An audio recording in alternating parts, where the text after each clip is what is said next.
ಕನ್ನಡಿಗರು ಅಂತೀರಾ? ಅದೇನೋ ಸರಿನೇ.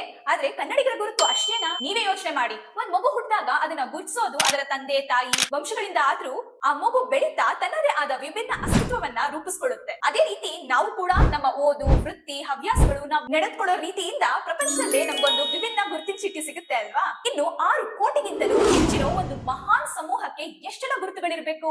1,000 ವರ್ಷಕ್ಕೆ ಹಿಂದೆನೆ ಕನ್ನಡಿಗರು ಯಾರು ಅನ್ನೋದನ್ನ ಕವಿ ವರ್ಣಿಸ್ಬೇಕಾದ್ರೆ ಅವ್ರು ಬರೀ ಕನ್ನಡ ಮಾತಾಡೋರು ಅಂತ ಹೇಳಲಿಲ್ಲ. ಬದಲಿಗೆ ಕನ್ನಡಿಗರ ವ್ಯಕ್ತಿತ್ವ, ಗುಣಲಕ್ಷಣಗಳ ಬಗ್ಗೆನೂ ಹೇಳಿದ್ದಾರೆ. ಕನ್ನಡದ ಹಳೆಯ ಕೃತಿಯು 9ನೇ ಶತಮಾನದ ಕವಿರಾಜ ಮಾರ್ಗದ ಬಗ್ಗೆ ಹೇಳಿದಿನಲ್ಲ, ಅದರಲ್ಲಿ ಶ್ರೀ ವಿಜಯ ಕನ್ನಡಿಗರ ಬಗ್ಗೆ ಏನ್ ಹೇಳಿದ್ದಾನೆ ಅಂತ ನೀವು ಕೇಳಲೇಬೇಕು. ಪದನರಿದು ನುಡಿಯಲು, ನುಡಿದದನ್ ಅರಿದು ಆರಯಲು, ಆರ್ಪ ಆ ನಾಡವರ್ಗಳ್ ಚದುರರ್ ನಿಜದಿಂ ಕುರಿತೋದದೆಯು ಕಾವ್ಯ ಪ್ರಯೋಗ ಪರಿಣತ ಮತಿಗಳ್. ಇದರರ್ಥ ಕನ್ನಡಿಗರು ಕ್ರಮಬದ್ಧವಾಗಿ ಹಾಗೂ ಚೆನ್ನಾಗಿ ಮಾತಾಡೋದ್ರ ಜೊತೆಗೆ ನುಡಿದಂತೆ ನಡೆಯುವವರು ಆಗಿದ್ರು. ಬುದ್ಧಿವಂತರಾದ ಕನ್ನಡಿಗರು ಓದದೇ ಇದ್ರು ಸಹ ಸಾಹಿತ್ಯ ರಚನೆ ಮಾಡುವಷ್ಟು ಪ್ರತಿಭಾವಂತರಾಗಿದ್ರು ಅಂತ. ಎಷ್ಟು ಸೊಗಸಾಗಿದೆ ಅಲ್ವಾ ನಮ್ಮ ಜನರ ಬಗೆಗಿನ ವರ್ಣನೆ. ನಮ್ಮ ಹಿರಿಯರೆಲ್ಲರಿಗೂ ಪುಸ್ತಕ ಜ್ಞಾನ ಸಿಗದೆ ಹೋದ್ರು ಲೋಕ ಜ್ಞಾನವನ್ನ ತಮ್ಮದಾಗಿಸ್ಕೊಂಡು ಹೇಳಿದ್ದನ್ನೇ ಮಾಡಿ ಮಾಡೋದನ್ನೇ ಹೇಳಿ ಒಂದು ಸರಳವಾದ ಹಾಗೂ ಸುಂದರವಾದ ಜೀವನವನ್ನ ಕಟ್ಕೊಂಡಿದ್ರು ನಮ್ಮ ಕನ್ನಡಿಗರು. ಇಂತಹ ಅತ್ಯುತ್ತಮ ಪರಂಪರೆಗೆ ಸೇರಿರುವುದು ನಮ್ಮೆಲ್ಲರ ಹೆಮ್ಮೆ. ನಾವು ಸಹ ನಮ್ಮ ಹಿರಿಯರಂತೆ ಒಳ್ಳೆ ಜೀವನವನ್ನ ನಡೆಸಿ ನೂರಾರು ತಲೆಮಾರಿನಿಂದ ನಮಗೆ ಹಾಲಿನ ಸುದೆಯನ್ನ ನೀಡಿರುವ ಕನ್ನಡ ಕಾಮಧೇನುವಿಗೆ ಹಾಗೂ ತಂಪಾದ ನೆರಳನ್ನ ನೀಡಿರೋ ಕರ್ನಾಟಕ ಕಲ್ಪವೃಕ್ಷವನ್ನ